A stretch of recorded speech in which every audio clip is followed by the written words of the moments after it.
Students, आज हम कर रहे हैं 7th क्लास की ज्योग्राफी का first chapter environment. After the long vacation when Ravi started going to school again, he noticed that only playground next to his house was dug up. People said that the huge building with many flats will be constructed there. Ravi जब अपनी छुट्टियां बिताकर school गया तो उसने देखा जिस playground में वो खेलता था उसे खोद दिया गया है। और ऐसा क्यों किया गया है? क्योंकि जो लोग हैं वहाँ पर एक बड़ी बिल्डिंग बनाना चाहते हैं जिससे फ्लैट्स बनाए जा सकें। तो रवि जो था वो ऑलमोस्ट रोने लगा when he realized that the big playground with its soft grass, marigold, butterflies, उसको सारे वहाँ पर जो तितलियाँ, गेंदे के फूल, घास वगैरह थी वो याद आने लगी और वो अपने क्लासमेट के साथ अपनी फीलिंग्स भी शेयर किया। In the assembly, the principal too sadly observed, और असेंबली में प्रिंसिपल ने भी ऑब्ज़र्व किया, see how our environment is changing, हमारा जो पर्यावरण है वो किस तरह से बदल रहा है। In the classmate Ravi asked his teacher, तो रवि ने अपने टीचर से क्लास में पूछा, व्हाट इज़ इन्वायरमेंट, हमारा पर्यावरण क्या है। Whatever you seen in our surrounding said the teacher, तो उन्होंने कहा, अपने चारों तरफ जो चीज़ देखते हैं वही हमारा पर्यावरण है। Ravi thought aloud, that means the school building, tables, chairs, classroom, even open field, road, garbage, my friends, all are my parts of our environment. तो रवि ने तेज़ आवाज़ में कहा, इसका मतलब ये हुआ कि जो स्कूल की बिल्डिंग है, टेबल्स हैं, चेयर्स हैं, हमारे क्लासमेट हैं, ओपन फील्ड है या फिर सड़क है, ये सब जो दोस्त हैं ये सब इन्वायरमेंट का हिस्सा हैं। येस सेड द टीचर, तो टीचर ने कहा हाँ, लेकिन some objects created by nature, for example mountains, rivers, trees, animals, लेकिन इसमें से कुछ जो हैं वो नेचुरल हैं, यानी जो नेचर ने दिए हैं, प्रकृति ने दिए हैं, जैसे कि पहाड़, नदियाँ, पेड़, जानवर, और कुछ जो हैं वो ह्यूमन मेड हैं, पीपल मेड हैं, जैसे roads, car, clothes, books. Now work in pair, make a list with your classmates sitting next to you, the creation of nature by human beings. अब आप एक एक्टिविटी कर सकते हो अपने दोस्तों के साथ कि आप एक लिस्ट बनाओ जो ह्यूमन बींग्स ने चीज़ें बनाई हैं और जो नेचर में खुद से मिली हैं। Environment is our basic life support system. This provides the air we breathe, water we drink, food we eat and land where we live. तो ये जो पर्यावरण है इसने हमें सांस लेने के लिए हवा, पीने के लिए पानी, खाने के लिए भोजन और रहने के लिए ज़मीन दी है। How do human beings modify this natural environment? The car fumes pollute the air, water is collected in a pot, food is served in vessels and land is used for build factories.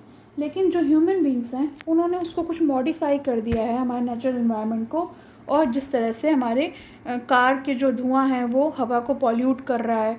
तो ये जो चीज़ें हैं, human beings make cars, mills, factories, manufacture container. This how human being modify the natural environment. और अब human beings जो हैं, जो मानव जाति है, वो कार बना रही है, मिल्स बना रही है, फैक्ट्रीज़ बना रही है, तो इस वजह से जो ये नेचुरल इन्वायरमेंट है वो मॉडिफाइड हो गया है। See in the diagram, these are components of environment. Human made इधर हैं और नेचुरल इधर हैं। यू कैन सॉ ह्यूमंस में कम्युनिटी जो होती है, जैसे कि individual, family, community, religion, educational, economic and political situation. और ह्यूमन में जो कंपोनेंट्स हैं इन्वायरमेंट में, उसमें आते हैं buildings, parks, bridges, roads, monuments, industries. तो ये कुछ हैं जो ह्यूमन मेड हैं, और नेचर से हमें क्या मिला है? Water, air, land and living things. तो ये नेचुरल कंपोनेंट्स हैं।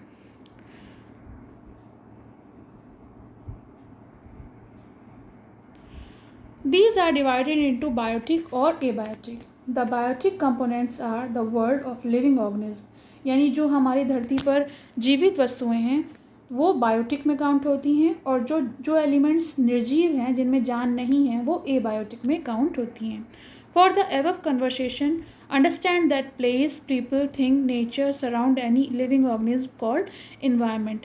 It is a combination of natural and human-made phenomena. यानी ये जो इन्वायरमेंट है वो नेचुरल और ह्यूमन दोनों का बनाया हुआ एक फिनोमिना है. While the natural environment refer to both biotic और abiotic condition existing on the earth. तो हम कह सकते हैं तो दोनों ही जो कंडीशन है वो धरती पर एग्जिस्ट करती हैं. नाउ नेक्स्ट पे natural environment. Land water air plants and animal comprises the natural environment. तो लैंड वाटर एयर प्लांट्स और एनिमल्स मिलकर हमारा नेचुरल इन्वायरमेंट बनाते हैं. You are familiar with the meaning of lithosphere, hydrosphere, atmosphere and biosphere. आप जानते हो भली भांति, क्योंकि ये इस लेयर्स के बारे में हम लोग पिछले वाले लेसन्स में पढ़ चुके हैं प्रीवियस क्लास में. Let us learn some more fact about these domains. लेकिन हम इनके बारे में थोड़ा कुछ और जानते हैं. First, lithosphere is the solid crust of the hard top layer of the अर्थ. ये सबसे ऊपर की हार्ड लेयर होती है अर्थ की. It is made up of rock, minerals and covered by thin layer soil. और ये मिनरल्स और रॉक से मिलकर बनी होती है जिस पर एक पतली चादर मिट्टी की चढ़ी होती है. It is an irregular surface with various landforms such as mountains, plateau, plains, valleys etcetera. Landforms are found over the continent and also on the ocean floor. Landforms कहाँ पाए जाते हैं? या तो कॉन्टिनेंट्स में या फिर हमारे समुद्र के तट पर. Lithosphere is domain that provides us forest, grassland for grazing, land for agriculture and human settlements. तो लिथोस्फीयर का क्या यूज़ है? ये हमें जंगल देते हैं. एक ग्रासलैंड जैसे जैसे हरियाली जहाँ पर होती है, तो जो भी हमारे कैटल्स हैं, जो भी हमारे जानवर्स हैं, उनको चरने के लिए घास देते हैं. लैंड देते हैं एग्रीकल्चर यानी खेती के लिए. और ह्यूमन सेटलमेंट्स यानी मानव जाति को रहने के लिए ये ज़मीन देते हैं. It is also a source of mineral wealth. और ये एक बहुत इंपॉर्टेंट सोर्स है जिससे हमें मिनरल प्राप्त होते हैं. तो लिथोस्फीयर का आपको समझ में आया इम्पॉर्टेंस कि जो लिथोस्फीयर है how it is important. Now next page. See the diagrams of the domain of the earth environment.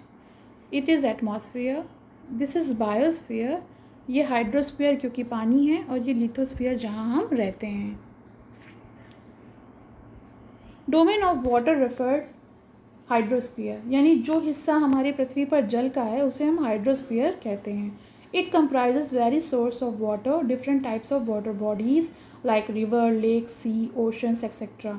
यानी इनमें जितनी भी वाटर बॉडीज़ हैं वो सम्मिलित होती हैं, जैसे कि नदियाँ, झीलें, सागर, समुद्र.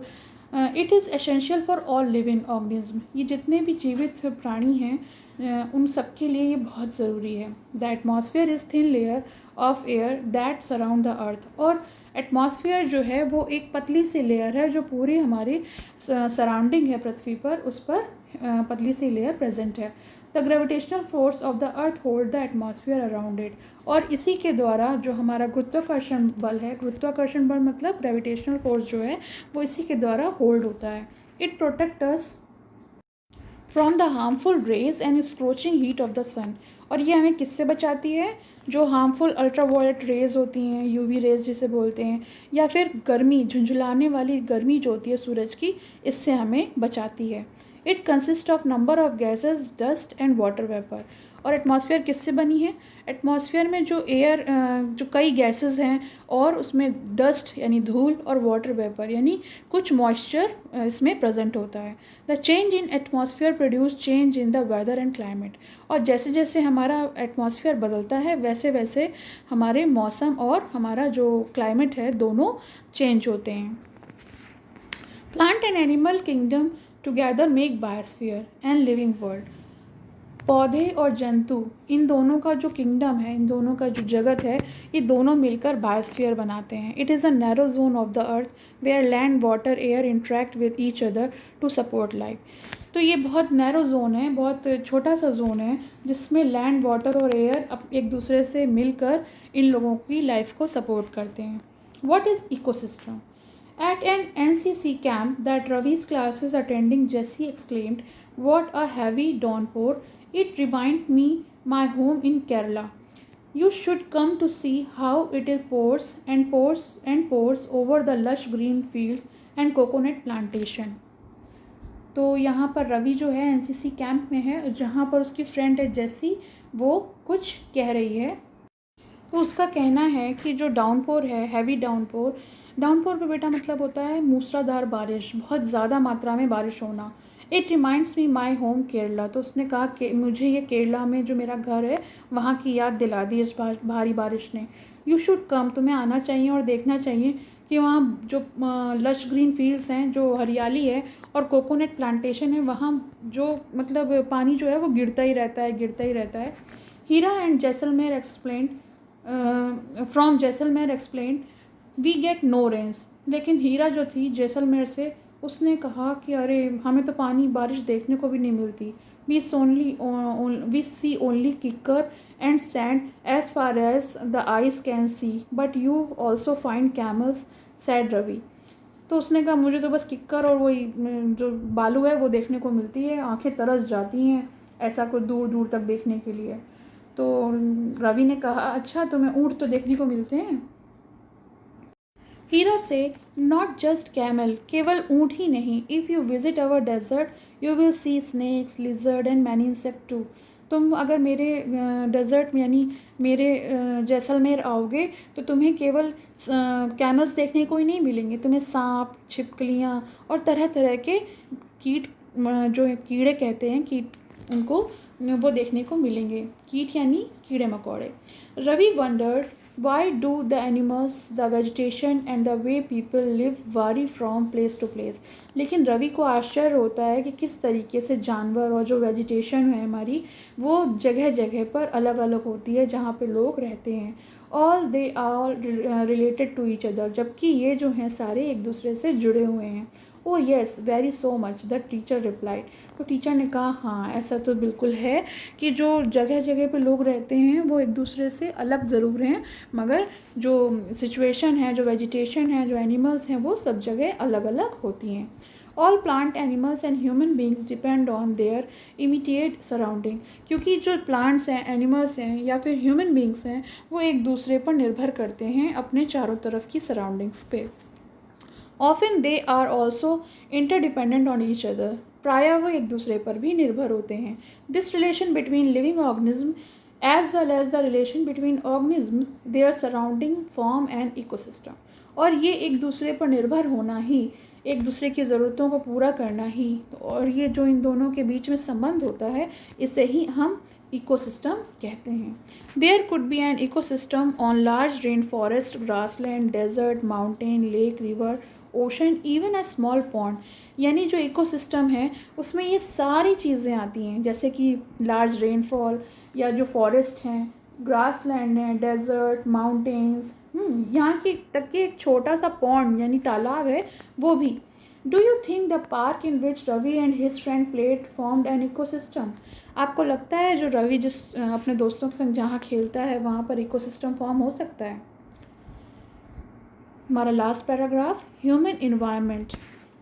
Human being interact with the environment and modified in according to their need.